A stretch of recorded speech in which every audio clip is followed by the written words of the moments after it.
안녕하세요. 귀로 듣는 역사 이야기 흔적의 역사 12번째 이야기 시작하겠습니다. 예, 오늘은 그 조선시대, 고려조선시대 4대강 이야기를 한번 해볼까 합니다. 조선시대에도 4대강 공사가 있었어요. 지금 뭐 같이 뭐 이렇게 4대강 공사라고 확 그렇게 할 수는 없지만 그 지금의 그 4대강 공사의 과정 뭐 이런 거는 쏙 빼달 먹고 예. 그러나 결과는 좀 정반대였던 그런 공사가 있었습니다. 이마영 기자는 최근에 몇 년 됐는데요. 뭐 지금도 발견이 되고 있고 충청도 그 태안 앞바다, 네. 거기 바다 밑에서 해저 유물들이 뭐 많이 나온다 이런 거를 뭐 들으셨죠? 예, 들었습니다. 예, 그 몇 년 전에 쭈꾸미 어부가 이제 쭈꾸미를 잡을 때 네. 그 쭈꾸미가 이제 청자에 붙어 있었거든요. 그래서 그거를 이제 확인을 해가지고 대대적으로 보도가 되고 그랬는데 그것을 쭈꾸미가 끌어올린 청자 이런 식으로 해서 이제 소개가 되고 그랬어요. 그래서 뭐 예, 맞아요. 당시에 예. 보면은 뭐 쭈꾸미 동상을 세우느니 마느니 뭐 이런 얘기가 있었거든요. 어떻게 보면 이제 그런 고려시대 청자가 그 쭈꾸미가 뭐 잡아 올린 어떤 그런 청자 뭐 이거를 계기로 해갖고 대규모로 인양이 됐는데 그 당시에 한 2만 5천 점 정도 그 청자들이 완전히 뭐 노다지로 발견이 됐습니다. 그 이후에도 이제 태안 앞바다 가면 유물이 많았어요. 최근에 뭐 조선시대 선박도 뭐 일 수 있다라는 거 어떤 보도가 나오던데요. 예. 뭐 다 이제 그곳 지나다가 침몰을 한 건데요. 예. 그러니까 뭐 그러다 보니까 이제 사람들이 뭐 이 일대를 뭐 바닷속 경주 뭐 이렇게 표현을 하고 그럽니다. 그 배가 침몰이 됐다는 거는 이제 많은 사람이 희생되고 또 많은 물자가 수장됐다는 얘기인데 그 고통이 후손들한테는 노다지를 전해준 게 아닌가 싶습니다. 결과적으로요. 그 유물이라는 게 좀 그런 측면이 있어요. 그 후손들한테는 어떻게 보면 엄청난 유산이 어떻게 보면 안겨준 거죠. 그런 유산을.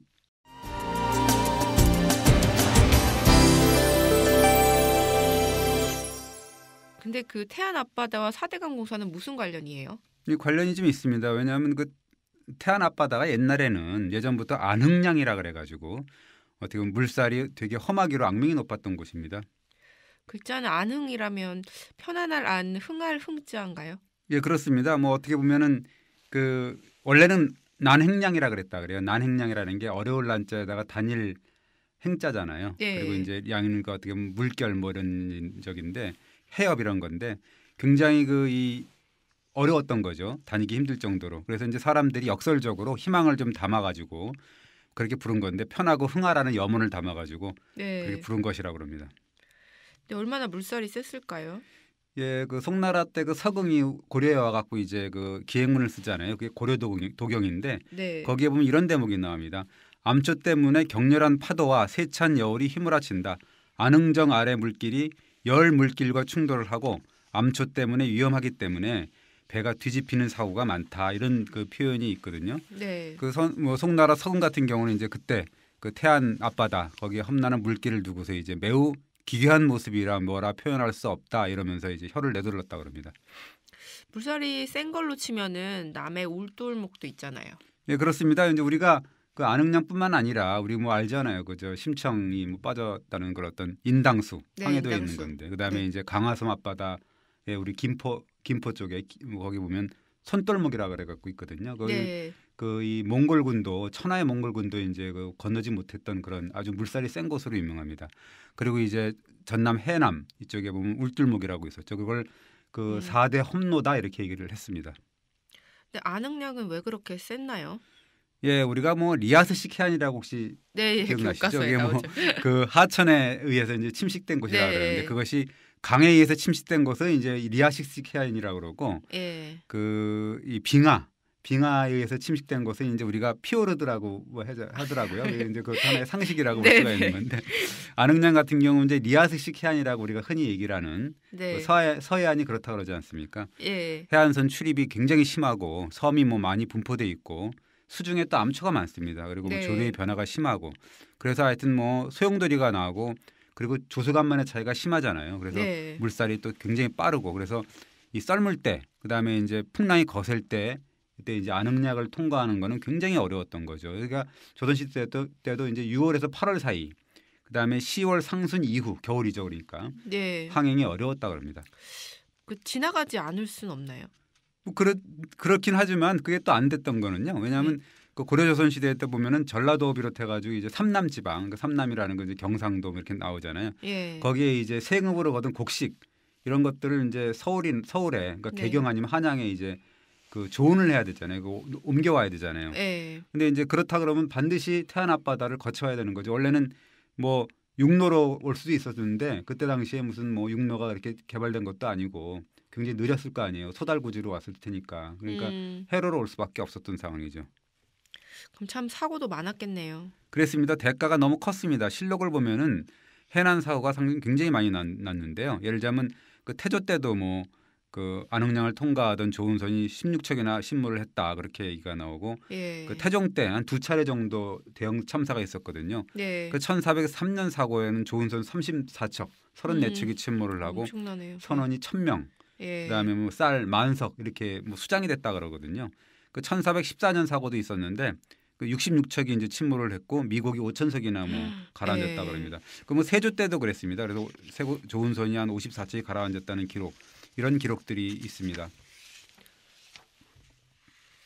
조은선 침몰은 국가 재정에 큰 부담이 됐을 것 같은데요. 네, 그렇죠. 인명 피해도 뭐 많이 났잖아요. 그리고 예. 이제 국가 재정이 또 고갈되잖아요. 그게 안 들어오면 그래서 이중고를 겪게 되는 거죠. 그럼 어떤 대책을 세웠을까요? 이제 그래서 이제 그 고려 조선판 4대 공사라고 할 수 있는데요. 운하를 뚫는 공사였습니다. 운하요. 네. 그럼 이제 대형 토목고 공사를 했다는 얘기인가 봐요. 네, 그렇습니다. 네. 지금부터 한 900년 전쯤부터 이제 했는데 그 1134년이니까 고려 인종 12년이거든요. 그때부터 이제 대대적인 국책 사업을 벌여졌는데 그때 고려사를 보면 이런 내용이 나와요. 안흥량의 파도가 너무 험난해 가지고 배가 자주 뒤집힌다. 예. 그래서 운하를 뚫어야 된다. 이런 상소문이 올라오는데요.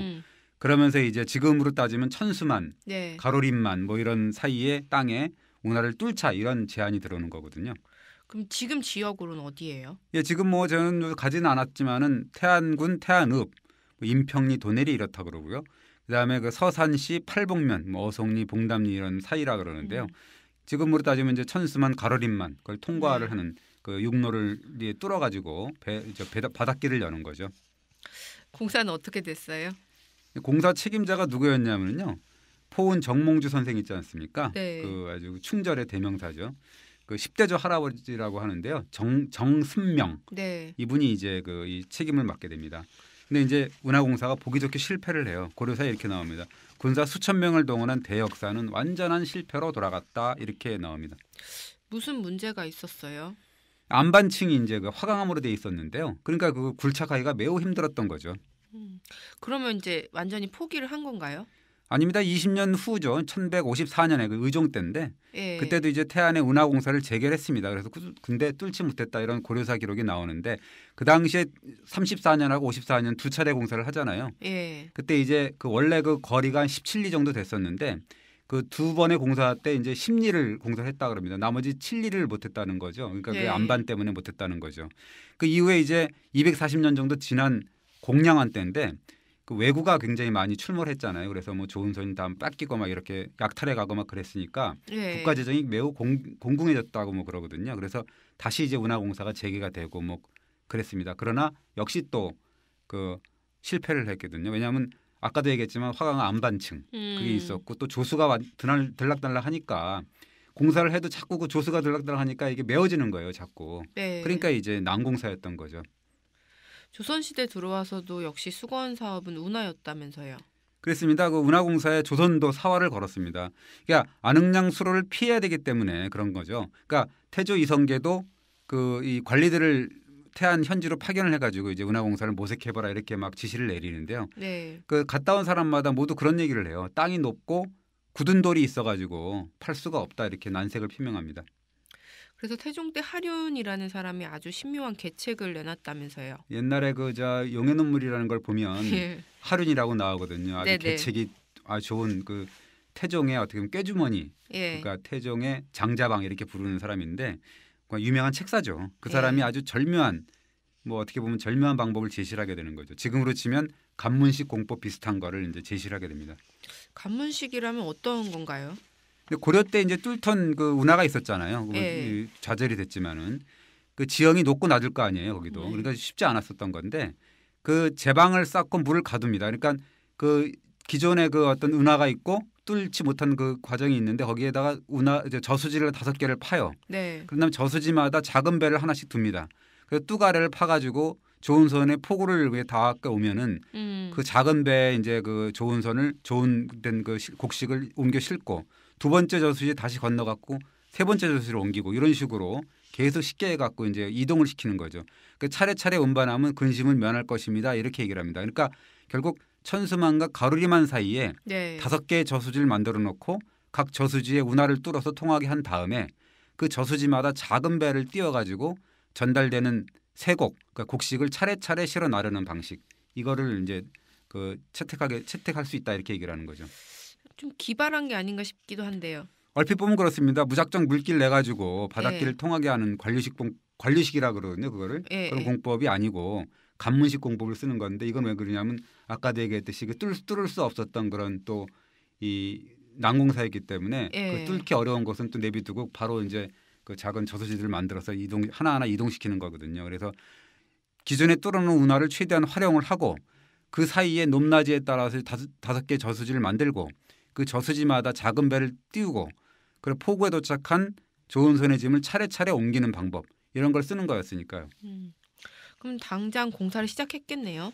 예, 태종이 이제 하륜의 이야기를 듣고서 그 화공 그러니까 화가죠. 화가를 보내고 관리를 뭐 딸려 보냅니다. 그러니까 화가라는 게 사실은 지금으로 따지면 사진 기사잖아요. 네. 그러니까 현장을 제대로 그려갖고 와서 그걸 판단하는 뭐 그런 의미인 거죠. 근데 갔다 온 그 이 관리가 뭐라 그러냐면은 하륜의 계책에 이제 찬물을 껴안게 되는데요. 고려 때 뚫었던 공사구역이 모두 단단한 돌로 돼 있으니까 도저히 안 됩니다. 효과를 낼 수가 없습니다. 얘기를 합니다. 그러니까 태종이 뭐라 그러냐면 그래 그러면 의정부 그때 뭐 어떻게 보면 지금으로 따지면 내각이죠. 내각에서 뭐 의견을 나누고 거기서 결정한 뒤에 이제 결정을 해라 이렇게 지시를 내립니다. 어떻게 됐어요? 실록을 보면 이제 나옵니다. 근데 공사가 강행되는 거죠. 1413년에 5천 명의 주민이 동원된 운하공사 이것이 그 1413년 1월 29일에 시작돼 갖고 2월 10일에 마무리됐다라는 실록의 기록이 있습니다. 와, 5천 명이 며칠간 엄청난데요. 잘 된 건가요? 근데 이제 뒷담화가 뭐 터져 나옵니다. 실록에 나오는데요. 뭐라 그러냐면 그렇게 나와요. 공사를 마쳤지만 비판하는 자들이 말했다. 뭐라고 말했냐면 헛되이 백성의 힘만 썼지 반드시 이용되지 못할 것이다. 조우는 결국 통하지 못할 것이다. 이렇게 아주 뒷담화를 합니다. 어떤 공사였길래 이런 말이 나왔어요? 결국 뭐 마찬가지입니다. 화강암 안방공사니까 엄청난 난공사였잖아요. 그리고 그것도 아까 얘기했듯이 불과 20일도 안 됐잖아요. 그러니까 후다닥 끝내버렸잖아요. 그러니까 전형적인 부실 날림 공사 이렇게 볼 수가 있는 거죠. 4대강 공사가 이제 자연스럽게 떠오릅니다. 근데 뭐 4대강 공사가 뭐 20일도 안 돼 그런 건 아니었지만 비슷한 거죠. 왜냐하면 그때 당시에도 보면 야간 밤샘 작업 이런 것까지 했잖아요. 그래서 쫓기도 공사하고 속도전을 방불케 하는 뭐 그런 4대강 사업이었다 이렇게 이제 비난이 나오고 그랬습니다. 그러니까 조선시대 때도 그때 여론이 들끓었는데요. 그 실록을 보면 이제 아까 얘기했던 비평가들의 말이 좀 맞았던 것 같아요. 이렇게 보면은 완공을 했는데 그 다음에 이제 실록을 뭐라고 나오냐면 사람을 태안에 보내가지고 제방 안에 있는 암석을 제거하도록 했다 이런 기록이 나오거든요. 그게 뭐냐면 그 골칫거리였죠. 안반층이라는 게. 그러니까 공사를 끝냈는데도 바로 다시 재공사를 했으니까 이건 얼마나 또 이 낭비입니까? 다시 공사를 하고 재공사했으니까 그거는 뭐 날린 공사라고 볼 수가 있는 거죠. 결과를 보면 이게 탁상공론이었다는 게 드러난 거 아닌가요? 근데 결국은 그 천수만 가르리만 사이에 이제 저수지 5곳을 만들고 작은 배로 이제 3곡을 차례차례 운반하는 책략 이거는 사실은 나쁠 것은 없었습니다. 근데 치명적인 문제가 하나 있었던 게 뭐냐면 3곡을 이제 첫 번째 저수지에 옮겨 실으려면 정박을 해야 되잖아요. 처음에. 근데 이제 그 정박을 하려면 큰 배가 이제 정박을 할 수 있어야 되잖아요. 3곡을 실은 원배. 그렇죠. 그걸 모선이라 그러잖아요. 근데 그게 가장 우선적인 전제 조건이었을 텐데요. 근데 이제 뭐 안흥량 바람이 너무 거세고 암초가 험하고 이랬다고 아까 얘기했지 않습니까? 조수간만의 차가 또 세고 그러니까 이게 3곡을 가득 실은 큰 선, 그러니까 모선, 대선이 정박하기가 쉽지 않았던 거예요. 처음부터. 그러니까 이제 그런 마당에 어떻게 저수지까지 그걸로 짐을 옮길 수가 있겠습니까? 그랬겠네요. 기록에도 나와 있습니다. 뭐냐면 이제 공사가 끝난 뒤에 한 달 후에 그 충청도 관찰사 이한우라는 사람이 상소문을 올리는데요. 워낙 바람이 세고 돌이 험해서 큰 배, 그러니까 모선이 정박하기가 어렵다라는 상소문을 올립니다. 그러니까 처음부터 모선이 정박할 수 없는데도 공사가 이제 강행됐다. 이런 어이없는 이야기가 되는 거죠. 그럼 좀 태종이 화가 났겠네요. 당연합니다. 뭐 길길이 날뛰는데요. 뭐 했다는 거냐 지금까지. 현장 상황이 여의치가 않으면 계획을 수정해야 되는 거 아니냐. 네. 그리고 이제 지금 보면 2월이니까 농사달이 이제 다가오잖아요. 네. 2월이면 사실은 음력이잖아요. 음력. 우리 네. 실록에는 음력이니까. 그 백성을 쓸데없는 공사에 동원한 셈이 아니냐 이렇게 이제 질타를 하게 되는 거죠. 그럼 책임을 좀 어떻게 추궁했을까요? 이게 뭐 현장 책임자를 소환을 합니다. 그래서 뭐라 그러냐면은 야 그래 백성들 동원해서 뭐 뚝 쌓고 저수지 만드는 일은 끝났다 치자. 근데 대선이 정박할 곳이 없고 이런데 무슨 소용이 있겠냐. 도대체 경들은 왕명을 받고서 도대체 공사를 책임진 자들이 아니냐. 문제가 있었으면 보고를 해야지 도대체 왜 안 해주지도 않고 그랬냐. 이렇게 이제 질타를 하게 됩니다. 그럼 현장 책임자들이 변명을 했을 것 같은데 뭐라고 했나요? 예, 기막힌 변명을 했죠. 뭐냐면 저희는 의정부의 명에 따라서 저수지를 만들고 운하를 뚫는 공사를 했다. 그것뿐이다. 큰 배가 뭐 정박하고 말고 이거 문제는 의정부의 명령이 아니었기 때문에 저희가 살피지 못한 거다. 이렇게 얘기를 합니다. 그러니까 저수지 축적 운하공사는 책임질 수 있지만은 모선 문제는 우리가 책임질 일이 아니다. 이렇게 얘기를 합니다. 조선시대도 관료주의가 심각한데요. 네. 전형적인 책임 회피용 발언인데요. 그렇습니다. 태종이 한심하다는 듯이 꾸짖는데요. 배가 다니고 통하는 여부를 어찌 뭐 듣지 못했다고 하냐. 살피지 못했다고 대답하다니까 참 이 망령되구나 이렇게 얘기를 합니다. 이후에도 이제 운하공사 강행을 두고 설왕설래가 많았다면 들었는데요. 예, 제각각 이제 백가쟁명의 제안들이 나옵니다. 그러니까 이제 충청관찰사 아까 얘기했던 이한우가 뭐라 그랬냐면 중앙의 관리들이 현장을 한 번씩 둘러보고 나서는 뭐 저마다 하여튼 현실과 동떨어진 이야기들만 하고 자빠졌다 이렇게 얘기를 하고 나옵니다. 비분관계형의 어떤 상소문을 올리게 되는 거죠. 충청관찰사가 계책을 내놓은 하륜을 또 비판했다면서요. 그렇죠. 아까 얘기했듯이 이제 저수지 5곳 만들어 갖고 각각의 저수지 작은 배를 띄우고 곡식을 뭐 세 곡을 차례차례 실른다는 계획이었잖아요. 네. 전형적인 탁상공론에다가 비판을 합니다. 뭐라 그러냐면 전라도 조은선이 1년에 실어 나르는 쇠곡이 9만 석이 넘는다. 그런데 한 척의 작은 배에 실는 쇠곡은 150석이 지나지 않는다는 거죠. 그러니까 그 작은 배가 각 저수지 5개라 그랬잖아요. 아까. 네. 그거를 뭐 이렇게 쇠곡을 옮겨 실는다고 해서 계산을 해보라 이거죠. 그럼에도 불구하고 하여튼 9만 석의 쇠곡을 하려면은 반년이 걸려도 다 운반하지 못할 겁니다. 이렇게 얘기를 합니다. 아이고 계산해 보니까 그렇네요. 그렇습니다. 이거 운하공사 끝낸 것이 뭐 기껏해서 이제 아까 얘기했듯이 쇠곡 150석을 실어날 수 있는 정도였으니까 그리고 저수지라는 게 사실은 뭐 작은 배 한 척만 통과할 수 있을 정도로 규모가 작았다는 거거든요. 그러니까 또 뭐 조수간만의 차이가 있고 그러니까 실제로 배가 운행할 수 있는 일수는 한 달에 10일도 안 됐거든요. 그러니까 1년에 9만 석 이상의 쇠곡을 실어야 됐으니까 얼마나 비현실적인 공사였냐는 거죠. 그럼 충청관찰사였던 이한우가 전곡을 찌른 거네요. 그러면서 뭐라 하냐면 이제 핵심을 찌르죠. 백성의 노고가 얼마나 심했겠냐 이렇게 얘기를 합니다. 그러니까 백성들이 쓸데없는 운하를 파느라고 농사 지을 때를 놓쳤다 이렇게 얘기를 합니다.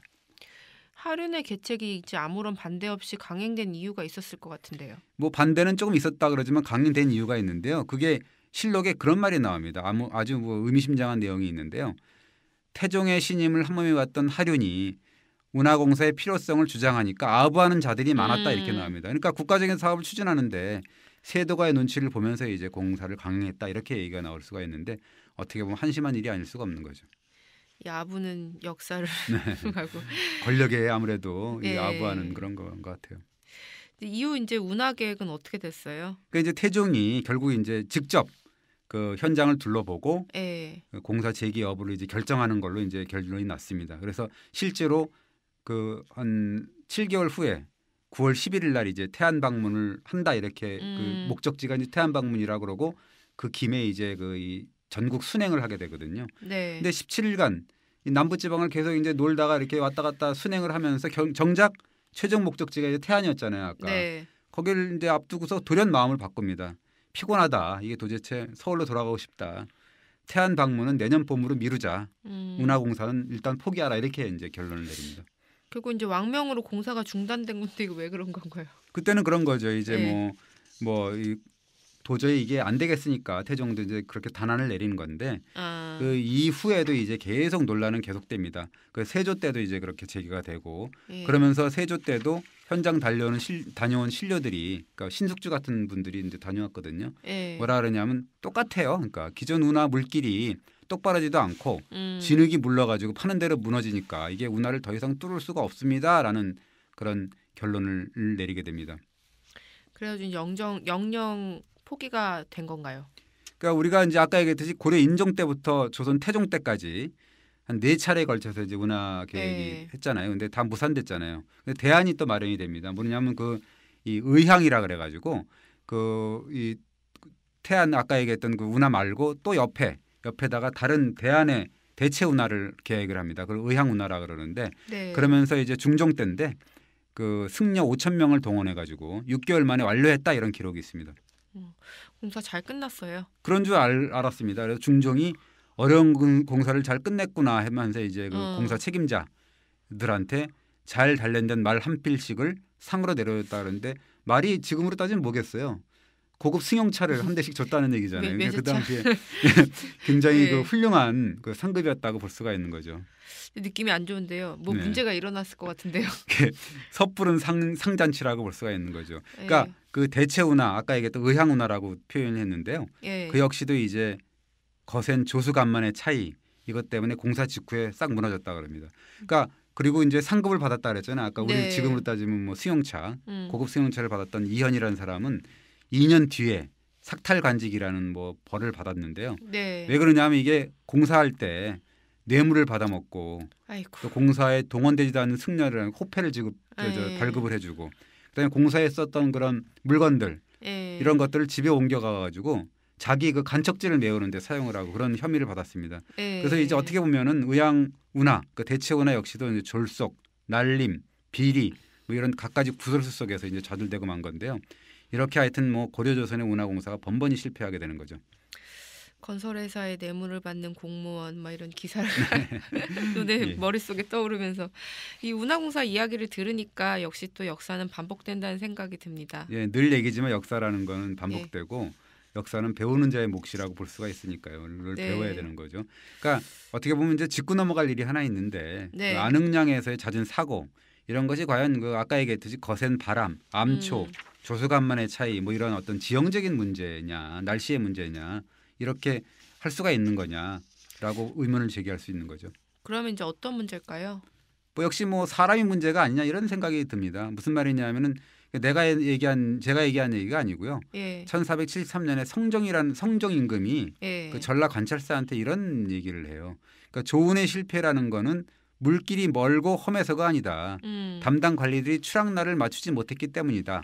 그러니까 뭐냐면 조운선 출발할 때 관리들이 기후, 바람, 물때를 잘 살펴가지고 점검을 하고 헤아려야 되는 거다. 그러니까 그 잘만 하면은 실패할 리가 없는 거 아니냐.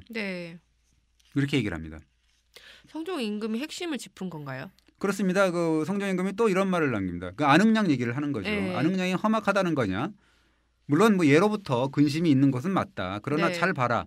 개인배 그걸 이제 사선이라 그러잖아요. 개인배 파선은 적고 이상하게 조운선 같은 공선 그러니까 그 나라배, 뭐 지방배 이건 그 지방자치단체 배 이런 거는 자주 깨지지 않냐 이거죠. 뭘 말해주는 거냐면 이거는 지형이 험악해서가 아니라 그 자기 배 관리하는 게 아니라 남의 배처럼 그냥 공선을 관리하니까 항행하는데 조심하지 않아 가지고 사고가 일어나는 것이 아니냐 이런 거죠. 그러니까 그 관리들이 잘 그 관리를 하고 제대로 지휘 고찰을 하고 관리한다면은 조운선의 파선을 면할 수 있다 이렇게 얘기를 합니다. 이런 상황에서 나오는 말이 있잖아요. 결국 인재였다. 네, 그렇습니다. 사람이 문제였다는 말이죠. 아까도 뭐 얘기했지만은 1403년에 배 34척 선원 1,000명 쌀 만석이 뭐 수장된 사건 그거 보더라도 그런데요. 태종 임금이 이렇게 한탄을 합니다. 모든 책임은 과인에게 있다.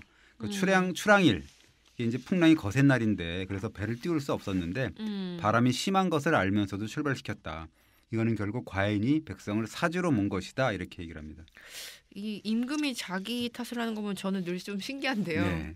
임금이 무슨 뭐 배 띄운 것까지 관여를 했을까요? 그래도 이제 태종은 자기 자신한테 책임을 돌린 게 참 높이 사야 하는 게 아닐까 싶습니다. 그렇습니다. 그 사건 후에 이제 3개월이 지난 뒤에 사관원이 상소를 올리면서 사과의 원인을 밝힙니다. 뭐라 그러냐면 이런 내용이 있어요.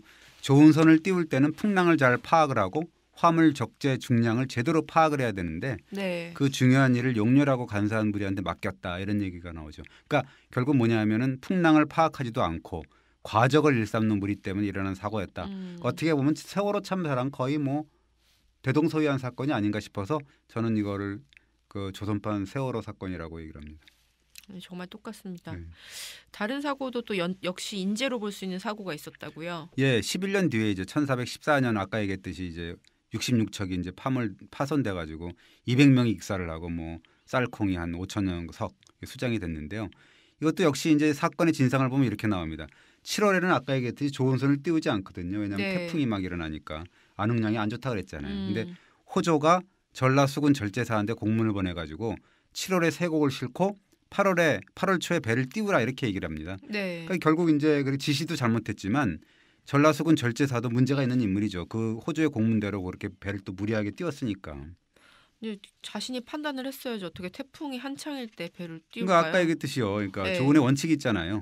원래는 4월쯤에 배를 띄우고 네. 5월 안에 이제 한강에 도착하는 뭐 이런 거거든요. 근데 아까 얘기했듯이 7월 말 가장 위험한 시기인데 8월 초에 조은선을 띄우라고 명을 내렸고 네. 전라수군 절제사 역시도 이제 무리한 명령인지도 알면서도 배를 출항시켜 가지고 이제 참변을 부른 거니까 아까 얘기했듯이 뭐 지독한 인재라고 볼 수가 있는 거죠. 정말 4대강 사업하고 비슷한 점이 많네요. 좀 그렇습니다. 어떻게 보면 속도전을 방불케 하는 공사 강행 뭐 이런 거, 네. 부실 날린 공사.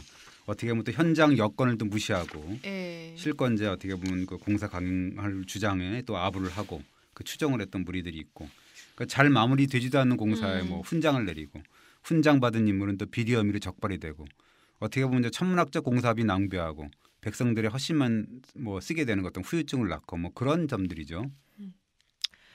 그래도 이제 고려 조선의 운하공사 이야기에서 배울 점이 있지 않을까요? 네, 그렇습니다. 사실 뭐 고려 조선 때 안흥량 뭐 험로가 있었으니까 거기에 피해 가지고 조은선을 운반하는 거는 결국은 국군을 건 수건의 어떤 국책 사업이라고 볼 수가 있었어요. 네. 그러니까 어떻게 보면 왕조 시대였던 만큼 임금이 나서 가지고 사실 어떤 희생을 감수하고라도 해라 그러면 또 할 수밖에 없는 상황이었잖아요. 네. 뭐 왕이 하라는 거니까. 그렇지만 어쨌든 조정 내에서도 계속 치열한 논쟁이 벌어졌고요. 네. 또 임금들, 그러니까 태종, 세조 뭐 이런 분들이 끝까지 하여튼 논쟁을 들었고 결국 또 임금 스스로가 공사 중단을 또 결정을 하고 어떻게 보면 결단을 내릴 수가 있었던 거죠. 어떻게 보면 최소한 불통의 리더십은 아니었다. 뭐 이렇게 볼 수가 있습니다. 왜냐하면은 뭐 그래도 뭐 잘했다는 건 아니지만 그래도 중간에 그만둘 수 있는 용기 이것도 굉장히 중요하지 않을까 생각이 됩니다. 그만둘 수 있는 용기 참 귀담아 들어야 될 말이 아닐까 싶은데요. 네, 그렇습니다. 이번 이야기는 역사가 반복됐다는 걸 새삼 느끼는 주제였는데 이게 좋은 일은 반복이 안 되고 나쁜 일만 반복되는 것 같아요. 이게 역사의 아이러니인가요?